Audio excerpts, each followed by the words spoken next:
Assalamualaikum warahmatullahi wabarakatuh. Selamat pagi, Om Swastiastu, Namo Buddhaya, salam kebajikan, salam. Yang saya hormati, Head Division Bulletin dan Non-Bulletin Metro TV, Bapak Aris Fadila, Direktur United Tractor, Bapak Aris Sutrisno, Direktur Energi Prima Nusantara, Bapak Boy Germino, ahli TI dan saya kira salah satu tokoh yang mengubur para hacker jahat gitu. Ahli digital forensik Bapak Rugi Alamsyah, dan suhu kita dalam soal teknologi informasi Profesor Ono Purbo. Terima kasih semuanya dan teman-teman wartawan yang hadir di acara yang cukup penting ini untuk membahas AI dan masa depan jurnalistik. Apa yang kita cermati dulu sebagai sebuah science fiction sekarang menjadi science fact. Dulu fiksi ilmiah sekarang menjadi fakta ilmiah. Penggunaan AI masuk dan meresap hampir ke seluruh sektor masyarakat. Bapak Ibu sekalian tentu akrab dengan produk-produk AI. Pada hari ini saya kira hampir tidak ada yang tidak disentuh oleh AI ya. Kalau kita bicara di lanskap digital pada hari ini. Dan hampir semua workshop, conference, apapun selalu dilabeli dengan AI. Hari ini udah kayak buzzword ya.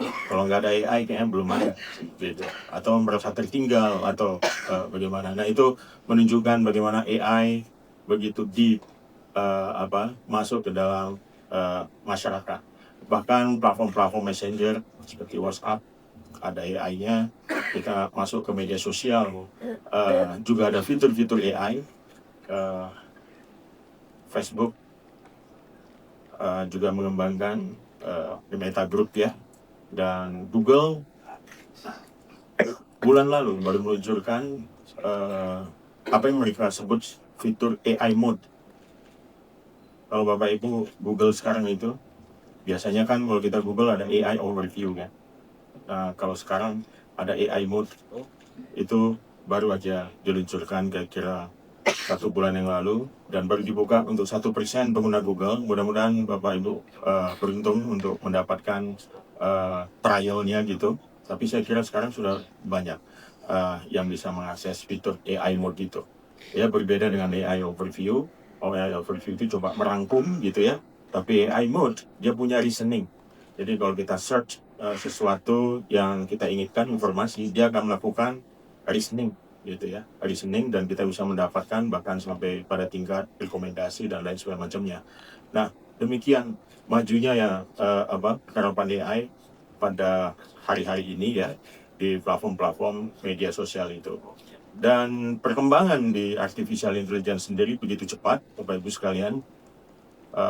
Saya mungkin tidak perlu bercerita bagaimana AI di abad 20 dengan berbagai winter session-nya, tetapi di awal abad 21 terutama setelah 2010 kita melihat ada akselerasi yang luar biasa dalam pengembangan teknologi AI ini. Sangat luar biasa dan dunia dihebohkan dengan ChatGPT. Pastinya ya kita semua terkaget-kaget, dan perkembangan ChatGPT, LLM, Large Language Model luar biasa. Bahkan menggabungkan beberapa moda teks, suara dan juga gambar sehingga menghasilkan video-video ya dan foto yang super realistik. Kita bisa lihat video-video yang luar biasa, dan teknologi ini punya tenaga disruptif yang luar biasa. Luar biasa disruptifnya. Kita lihat bagaimana perkembangan teknologi ini mengubah hubungan-hubungan profesional, hubungan-hubungan produksi yang ada di dalam korporasi ataupun di dalam industri.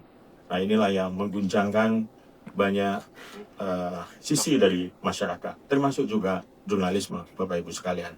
Nah kita yang bergelut di dunia jurnalistik, saya bisa dibilang veteran jurnalis. 25 tahun di dunia media dan jurnalistik, dan saya mengikuti berbagai platform dari cetak, kemudian migrasi ke digital, mendirikan satu portal digital ketika belum banyak lagi yang melakukannya. Tentu saja pionirnya adalah detik.com pada waktu itu, dan juga ada Kompas, lalu juga ada Republika. Kita membuat FIFA, itu ada rekan saya Bonardo di sana ikut dalam tim awal-awal mendirikan FIFA. Dan pada waktu itu artificial intelligence belum lagi muncul, machine learning sudah ada untuk melakukan predictive analysis dari big data yang ada, tetapi belum menjadi generative AI. Nah, pada hari ini saya kira tantangan jurnalistik jauh lebih luar biasa. Ada dua hal. Yang pertama, platform media sosial begitu intrusif masuk ke dalam industri media pada hari ini, dan apa yang diambil oleh platform media sosial, Bapak Ibu sekalian, sesuatu yang sangat fundamental, sesuatu yang sangat esensial dari industri media, yaitu audiens. Industri media kita kehilangan audiens, Bapak Ibu sekalian, hari ini. Kita tidak lagi mengontrol audiens kita, ya. Yang bekerja sebagai wartawan pasti paham, gitu. Audiens kita nggak kontrol lagi audiens kita.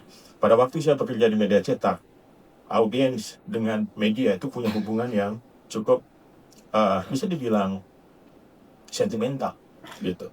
Ada hubungan yang kuat dan dalam. Saya dan koran yang tiap pagi saya baca, atau dengan majalah yang setiap minggu saya baca, ada hubungan emosional yang terjalin. Itu sebabnya di satu rumah tangga, kalau bapaknya baca koran A, baca Media Indonesia misalnya, atau baca Kompas, baca Tempo, Republika, gitu ya. Karena Tempo pernah punya koran, lalu sekarang tetap di majalah dan digital. Ya biasanya itu diturunkan, gitu. Saya membaca Kompas karena ayah saya baca Kompas. Istri saya tinggal di Jogja karena bapaknya baca Kedaulatan Rakyat. Dia baca Kedaulatan Rakyat, dan sampai hari ini tetap langganan Kedaulatan Rakyat, walaupun tinggal 8 halaman, gitu. Nah, jadi saya kira ada hubungan emosional.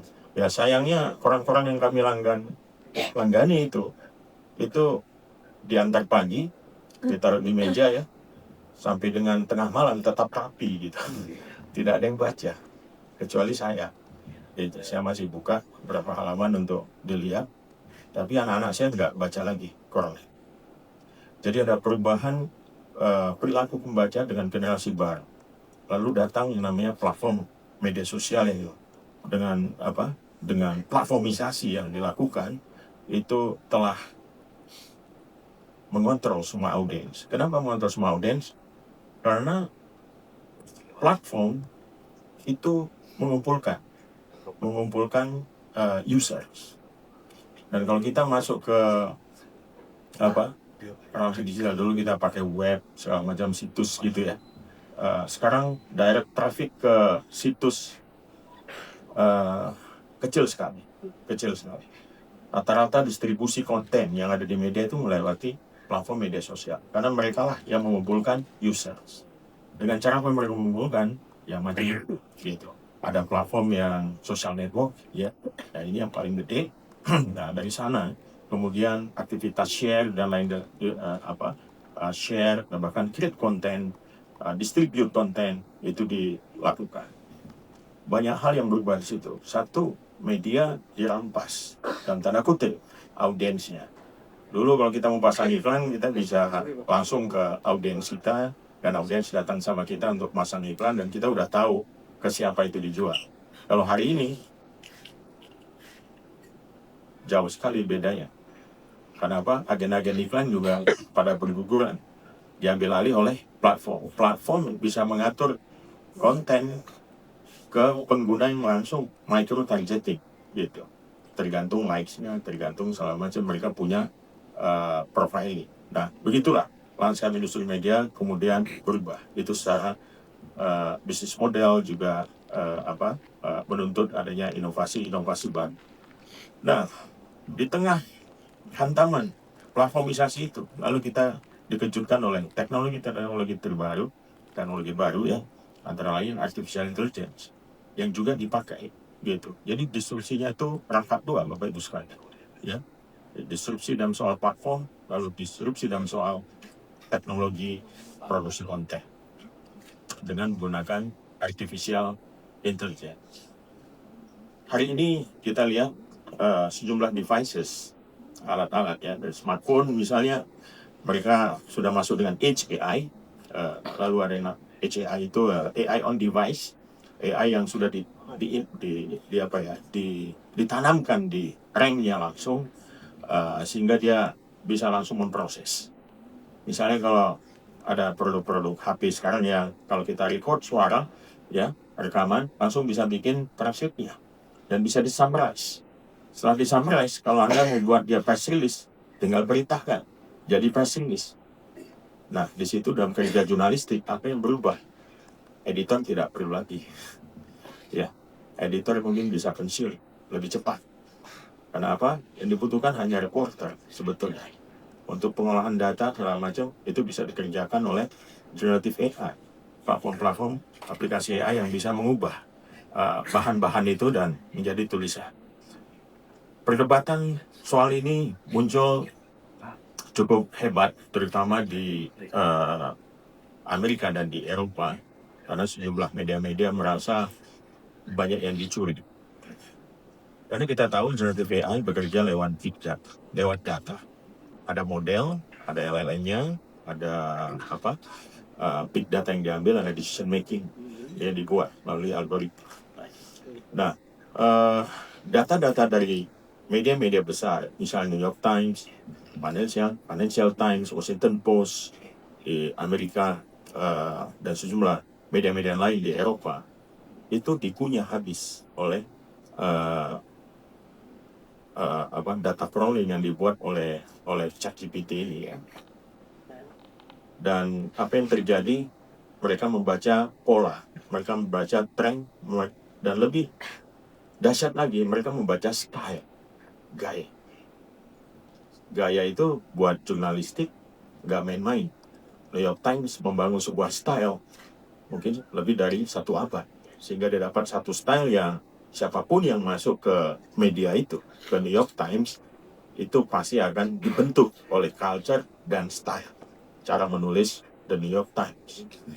Tutup mata aja kita bisa baca kalau ini, wah ini pasti punyanya New York Times, karena stylenya langsung terasa. Atau kita bacalah media-media berita atau majalah berita sekarang, kita tahu, atau koran-koran ya, kita tahu mana Kompas, mana Media Indonesia, mana Tempo ya, dengan hanya membaca style. Nah, style ini sebenarnya adalah bagian dari hak cipta, karena dia proses untuk sampai ke sana itu butuh satu mekanisme kerja yang luar biasa dan culture yang dibuat, komitmen, integritas dan lain sebagainya, sampai dengan skill yang terus diasah ya, dan menjadi trademark satu korporasi. Sekarang boleh buka ChatGPT, ambil satu copy, satu berita entah dari manapun, tempelkan di sana, kasih perintah, tulis ulang berita ini dengan gaya New York Times. Dia akan bisa buat mirip persis. Itu ya terjadi saat ini, Bapak Ibu sekalian. Jadi ada persoalan hak cipta yang sangat serius, itu yang pertama ya. Itu dari sisi produser, terutama di media-media. Yang lain adalah persoalan disinformasi dan misinformasi di sisi user. Sekarang kita agak blur antara user dan produser di platform media sosial. User bisa jadi produser konten. Semua orang bisa produksi konten. Inilah yang kemudian membuat apa yang kita kenal sebagai information disorder, kekacauan informasi. Kacau informasi kita ini. Karena apa? Kita nggak tahu lagi mana informasi yang benar atau tidak benar. Apalagi dengan AI. Kita nggak tahu apakah ini produk AI atau ini produk yang dibuat oleh manusia pada hari-hari ini. Gitu. Dengan quality reproduksi konten yang dibuat oleh AI yang sudah sangat super realistik tadi itu. Nah, Bapak Ibu sekalian, ini tentu saja menjadi tantangan buat kita semua ya. Yang pertama, di dunia jurnalisme, apa yang harus dilakukan di sini? Saya pribadi berpandangan bahwa sudah saatnya jurnalisme ini melebarkan sayapnya, ya. Kita ambil rohnya, ya, karena tools yang ada sekarang ini, katakanlah itu sebagai sebuah formnya, sebuah bentuknya gitu, itu udah terdisrupsi luar biasa. Tapi ada yang tetap di situ, Bapak Ibu sekalian.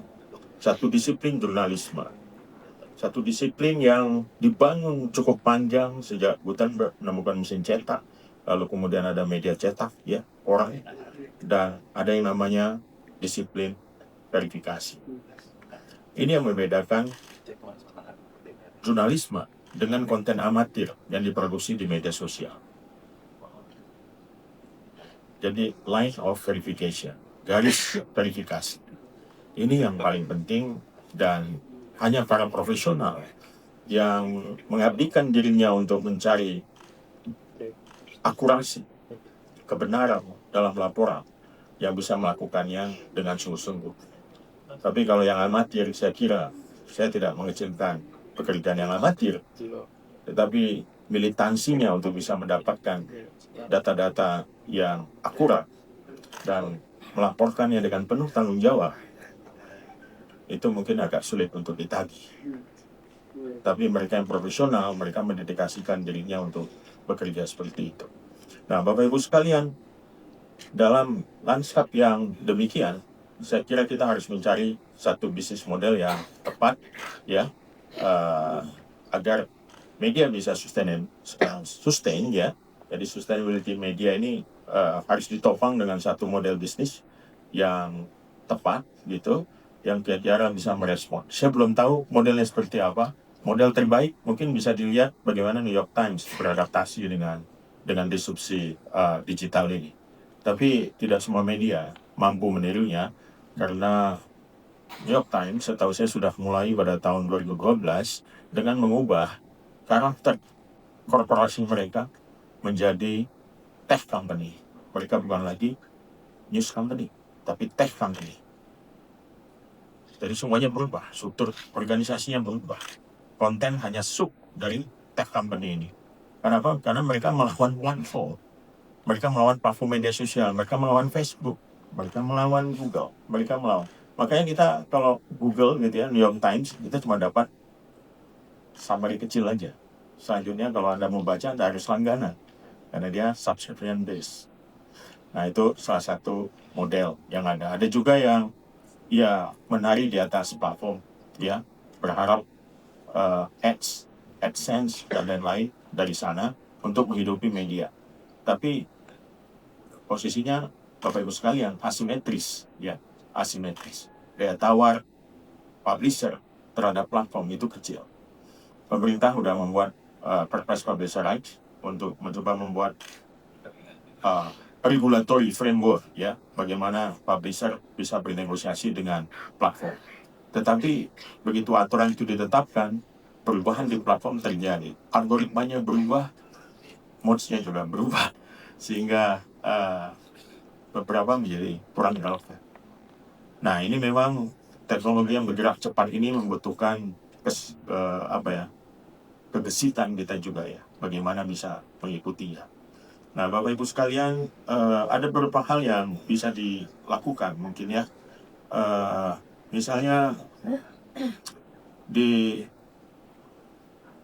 sejumlah media mereka membuat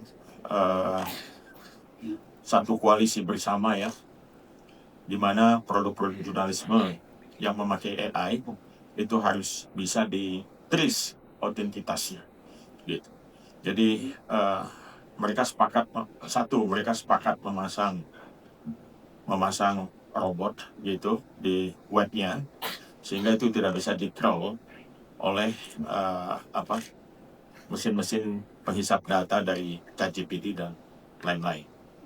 Jadi kalau mereka mau, katakanlah ChatGPT mau crawl itu dicegah oleh semacam bot yang menghadang untuk masuk ke dalam. Lalu yang kedua, dari sisi kontennya, mereka buat semacam koalisi besar untuk menjamin otentitas dari produk jurnalistik. Mana yang dihasilkan dengan bantuan AI, mana yang dihasilkan pure oleh kerja jurnalistik. Itu bisa dicek, mereka bikin tombol kecil gitu. Kalau kita tekan itu akan keluar metadata-nya yang ada di situ untuk membuktikan kalau ini dihasilkan secara otentik oleh kerja jurnalistik. Nah, itu salah satu bagaimana media-media mencoba menjaga transparansi dan akuntabilitas demi kualitas informasi yang baik. Bapak Ibu sekalian, sekarang kita kembali ke tanah air. Pemerintah sekarang sedang menggagas peta jalan nasional artificial intelligence. Kita mengajak semua stakeholder dalam diskusi yang cukup panjang, 21 putar diskusi melibatkan ratusan stakeholders dari pemerintah, akademisi, riset, pengembang AI, semua komunitas-komunitas yang terkait dengan teknologi informasi, semua diajak bicara dan sekarang dalam proses finalisasi. Kita berharap dengan ada peta jalan AI ini, kita bisa membangun AI yang lebih etis dan bertanggung jawab ke depan. Dan tentu saja kita juga berharap industri media bisa adaptif dengan perubahan-perubahan yang terjadi ini dan bisa tetap eksis, karena saya percaya teknologi is easy, but journalism is hard. Ya, teknologi bisa kita pelajari, tapi esensi jurnalisme, kesetiaan, keteguhan, ya, untuk melaporkan sesuatu yang benar, itu sulit. Itu butuh dedikasi yang mendalam, dan karena itu terimalah hormat saya untuk kawan-kawan yang tetap setia di garis jurnalisme. Terima kasih. Wassalamualaikum warahmatullahi wabarakatuh.